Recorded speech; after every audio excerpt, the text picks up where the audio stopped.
Bonsoir tout le monde, bienvenue dans ce troisième live dédié à la série spéciale immobilier et confinement, donc période un peu particulière, outil un petit peu particulier, donc c'est pour ça que j'ai mis en place ces lives-là pour répondre à vos questions. J'espère que les premiers outils, les premiers books qui ont été faits, les 10 questions les plus fréquentes sur l'immobilier et sur le crédit immobilier, était suffisamment clair. N'hésitez pas à revenir vers moi si vous avez des questions. Vous trouverez d'ailleurs dans cette publication le lien pour pouvoir les télécharger, pour vous inscrire et les télécharger immédiatement, donc les deux premiers books, et je vous enverrai aussi le résumé du live de ce soir par la même occasion. Et vous avez aussi un lien vers ma carte de visite si vous voulez l'enregistrer directement sur votre téléphone. Voilà, donc écoutez, ce troisième live, dans la suite logique de l'immobilier confinement, j'ai voulu l'orienter sur le thème de l'estimation. Parce que l'estimation, des fois, c'est quelque chose qui est fait un petit peu à la va-vite, qui demande quand même beaucoup de temps. Nous, en tant que professionnels, ça nous demande minimum 2-3 heures. Donc une première visite pour voir le bien, donc qui prend en général 1 heure pour bien poser toutes les questions et voir toutes les caractéristiques du bien. Et ensuite, au bureau, on a 2 à 3 heures de recherche et de travail pour pouvoir préparer un avis de valeur le plus fiable possible.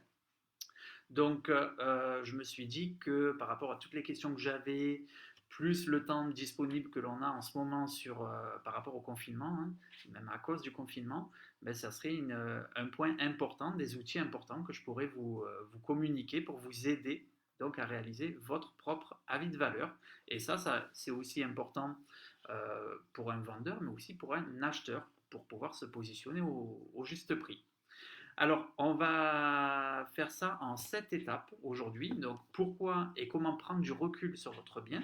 Pourquoi ça va être important. Établir les bases d'un bon avis de valeur. Déterminer un prix au mètre carré cohérent. Déterminer un prix par rapport au potentiel locatif. Vérifier ensuite par rapport à la concurrence. Déterminer le prix stratégique et en fait ajuster le prix. Les 5 premières étapes, ça va être aussi bien pour un acheteur que pour un vendeur. Les 2 dernières seront plus axées stratégie de vente, donc plus axées pour les vendeurs. Donc, commençons de suite. Pourquoi et comment prendre du recul sur son bien. Donc, c'est surtout en fait de la logique et des erreurs à ne pas commettre. Par exemple, un vendeur, bien souvent, va fixer son prix par rapport au prix de revient. Donc, son prix d'achat, les travaux effectués, les frais eus, etc. Tout ça, l'acheteur, ça ne l'intéresse pas trop et ça ne va pas du tout rentrer dans son calcul. Un acheteur, lui, de son côté, des fois, il va fixer le prix du bien qu'il a en tête ou qu'il visite par rapport à son expérience personnelle, donc par rapport à un bien qu'il a pu vendre récemment ou il y a quelque temps. Donc là aussi, deux biens ne vont pas avoir la même valeur, donc il ne faut pas se fier sur sa propre expérience personnelle et il faut prendre du recul par rapport à ça. Autre erreur à ne pas commettre, c'est de fixer le prix par rapport à son projet. Je veux un vendeur qui voudrait vendre sa maison 300 000 euros parce qu'il a besoin de 300 000 euros pour acheter sa nouvelle maison. C'est pas comme ça qu'il faut déterminer le prix de vente également. À l'inverse, côté acheteur, donc le parallèle serait de ne pas fixer le prix de vente, le prix du bien par rapport à sa capacité d'emprunt. Parce que la maison lui plaît, mais qu'il a un budget de 300 000 euros, donc il estime que le bien vaut 300 000 euros. Donc on ne peut pas le fixer comme ça. Ensuite, il y a une partie travaux, donc il ne faut pas sous-estimer les travaux ou surestimer les travaux, que l'on soit vendeur ou acheteur. Donc là, il vaut mieux se baser sur des devis précis, on en parlera un petit peu plus tard. Chose importante aussi, ne pas tenir compte de ses émotions, de ses habitudes.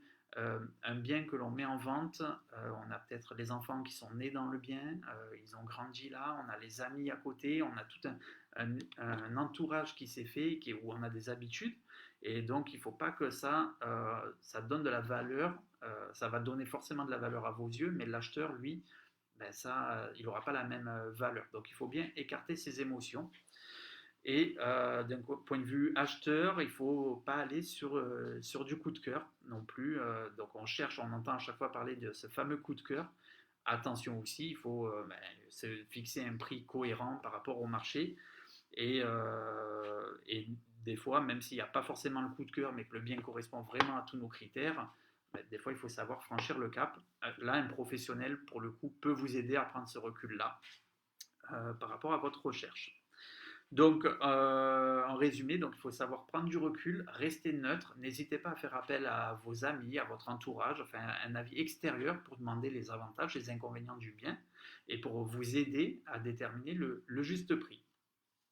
Le deuxième point, donc la deuxième étape pour préparer la vie de valeur, établir les bases. Donc ça, c'est comme de partout, en fait, il faut qu'on ait des bonnes bases, des bonnes fondations. Donc, ce n'est pas qu'une histoire de prix au mètre carré, il faut préparer quand même les fondations. Donc, chaque bien est différent. Dans le même immeuble, deux appartements voisins ne vont pas avoir la même valeur. Dans un lotissement ou dans un quartier résidentiel, deux maisons côte à côte ne vont pas avoir la même valeur non plus. Donc, il faut qu'on détermine, qu'on mette en place des pondérations cohérentes par rapport aux avantages et aux inconvénients de votre bien. Je vous mettrai donc du coup en ressource, en téléchargement, une grille de pondération qui peut vous aider là-dedans. Et il ne faut pas appliquer systématiquement toutes les pondérations par rapport à l'étude que vous allez faire. Par exemple, un appartement T3 dans du récent, vous n'allez pas appliquer la pondération du fait qu'il soit récent, qu'il ait une terrasse, qu'il ait un stationnement, si déjà dans votre étude vous avez pris que des éléments avec ces critères-là en comparaison. Par contre, s'il a deux parkings, là vous pourrez appliquer une pondération pour le deuxième parking. Il faut aussi prendre en compte la demande. Ça, c'est important, puisque dans un secteur où il n'y a que des maisons qui se vendent, si vous vendez un studio, ben, le prix au mètre carré, il ne sera pas du tout cohérent. Donc là, il faut avoir une approche cohérente par rapport à la demande du secteur et bien connaître la demande. Concernant les travaux, ça va être aussi important, il faut se préparer à l'avance. Si vous savez qu'il y a des travaux à faire, demandez des devis avant la mise en vente. Si vous êtes acheteur, venez avec vos entrepreneurs pour réaliser des devis et pour avoir du concret. En général, pour les mêmes travaux, ben, deux personnes vont avoir, si on n'est pas du métier, deux avis complètement différents. Une cuisine, elle peut valoir 3 000 euros pour une personne et 10 000 euros pour une autre. Une installation électrique, pareil. Donc il faut vraiment faire des devis, aussi bien en vendeur qu'en acheteur, pour pouvoir avoir une base saine et pouvoir vous positionner au prix. Ça, en tant que vendeur, ça vous aidera aussi à défendre votre prix, puisque ça veut dire que vous en avez déjà pris en compte dans votre estimation et dans le prix qui est affiché. De la même manière, prendre tous les renseignements auprès de l'urbanisme, de la mairie, du cadastre, du PLU, vérifier les différentes servitudes qu'il peut y avoir. Ça, c'est un travail qu'il faut faire en amont, qu'il faut connaître en tant qu'acheteur et du coup qu'il faut aussi mettre en avant en tant que vendeur. Et il faut être prêt aussi à ça, toujours pour montrer qu'on en a tenu compte et surtout ne pas le découvrir au moment du compromis. Parce que là, ben, la vente, elle s'annule dans 9 cas sur 10. Ou après, il y a une discussion sur le prix à ce moment-là. Donc, il faut toujours être prêt avant le compromis et en tenir compte dans son prix. C'est peut-être là aussi où vous vous souviendrez de certaines servitudes ou de projets de route à proximité qui peuvent avoir un impact direct sur votre prix. La troisième étape qui va être importante, c'est de déterminer donc le prix au mètre carré. Une fois qu'on a mis les fondations, qu'on sait exactement quel type de pondération on peut appliquer, on va pouvoir multiplier notre surface par un prix au mètre carré et ajouter plus 5%, plus 10%, moins 5%, enfin, les pondérations en fonction des avantages et des points de vigilance de votre bien. Vous avez des sites, il faudrait faire une moyenne de 2 ou 3 sites, donc ça c'est des informations que vous pouvez trouver sur internet, il y a plusieurs sites qui le proposent. Moi je vous conseillerais de passer donc, par le site des notaires, puisqu'on a quand même une base officielle, donc c'est assez conséquent, assez important et assez fiable. Et j'utilise fréquemment aussi la cote IMO qui est faite par Se Loger. Parce que pareil, Se Loger, eux ils enregistrent quand même sur leur site beaucoup de recherches acquéreurs et c'est uniquement des ventes par professionnel. Donc ils savent aussi quel bien s'est vendu, à quel prix, en combien de temps, quelle est la recherche des acquéreurs. Donc vous avez un prix au mètre carré, vous avez des tendances qui vous sont communiquées aussi, qui peuvent vous aider fortement. Attention, dans tous les sites que vous trouverez sur Internet, c'est fait pour vendre les contacts aux professionnels. Donc du coup, si vous marquez votre adresse et que vous faites une demande d'estimation, là, ça va générer un contact et vous allez être appelé par un professionnel quasiment systématiquement. Mais dans tous les sites, en fouillant un petit peu, vous trouverez un accès pour avoir le prix au mètre carré par carte. Donc du coup, là, vous pouvez rentrer votre adresse, elle n'est pas envoyée aux professionnels et vous pouvez avoir quand même le prix au mètre carré. Donc, la Cochimo, les notaires, vous avez aussi le site des impôts, où maintenant on déclare nos impôts sur Internet, et il y a un outil pour consulter les données publiques, les ventes réalisées. Donc là, vous faites une recherche assez cohérente sur le type de bien, vous pouvez mettre maison, appartement, vous pouvez mettre la surface, le nombre de pièces, vous marquez l'adresse et vous déterminez un périmètre, 200 mètres autour, 500 mètres autour, 5 km, à vous de voir par rapport au bien que vous estimez. Et du coup, vous pouvez vous faire une moyenne aussi par rapport à ça. Donc ça vous donne déjà trois sources assez fiables, la cote IMO, les notaires et le site des impôts, pour avoir une indication au mètre carré assez précise. Et ensuite, en fonction de l'état de votre bien, vous allez appliquer les pondérations ou vous allez vous positionner dans la moyenne, dans la fourchette haute ou la fourchette basse, en sachant que 70% des ventes se font dans la moyenne, et il y a toujours 15% dans un état exceptionnel et 15% à rénover. Donc à vous de voir par rapport à votre bien où vous le positionnez. La quatrième étape, ça va être de déterminer le potentiel locatif du bien, même si c'est un bien destiné à l'accession. Puisqu'une personne qui va acheter un bien pour devenir propriétaire, son intérêt, c'est de ne pas payer un loyer. Donc du coup, forcément, dans son approche, dans son projet, la valeur locative, elle est quand même importante. Et en moyenne, en France, on est sur 5,2%. Après, bon, c'est un petit peu plus technique. Si vous ne savez pas calculer une rentabilité, enfin un prix par rapport à une rentabilité, envoyez-moi un message ou appelez-moi et puis je vous aiderai sur cette étape avec plaisir. Maintenant, si c'est un bien qui est loué ou qui est vraiment destiné sur du locatif, là, il va falloir chercher une rentabilité à 6 ou 7%, voire à plus de 10% suivant les secteurs. Donc là, il faudra adapter par rapport à votre bien le pourcentage à retenir. Donc 5,2 pour un bien à l'accession et 6% minimum et plus de 10% pour un bien qui est loué ou à destination locative. Ensuite, donc ça, pour conclure sur le locatif, c'est vrai que c'est la valeur à plus pondérer si c'est un bien locatif. Si maintenant c'est pas un bien locatif, à l'inverse, ça sera la valeur la plus basse, donc c'est celle que vous pondérerez le moins dans votre avis de valeur au total. La valeur à pondérer le plus pour de l'accession, ça va être le comparatif par rapport à la concurrence.